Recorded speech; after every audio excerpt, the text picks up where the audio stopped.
පෙළ පේපරේ පස්වෙනි ගාන සාකච්ඡා කරමු. අපිට ඒකේ පුතේ මේ වගේ වටපස්තාරකින් තමයි ගාන හදන්න දීලා තියෙන්නේ. මොකද්ද දීලා තියෙන ප්‍රශ්නේ කියලා බලමු.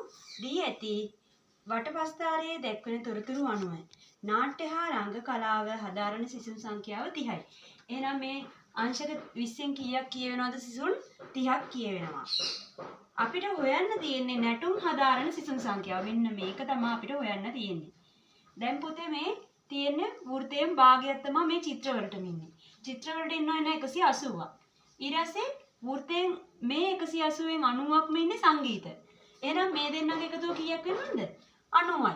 මේ 20යි මේ 100 එකතු කරාම 90ක් වෙන්න ඕනේ. එහෙනම් අපි 90න් 20ක් අඩු කරාම නැටුම් වල කෝණය එනවා. එතකොට අපිට නැටුම් වල කෝණය කීයද එන්නේ? 70යි.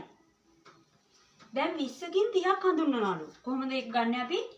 අංශක 20න් සිසුන් 30යි. හොයන්න ඕනේ අංශක කීයෙන්ද? අංශක 70න්.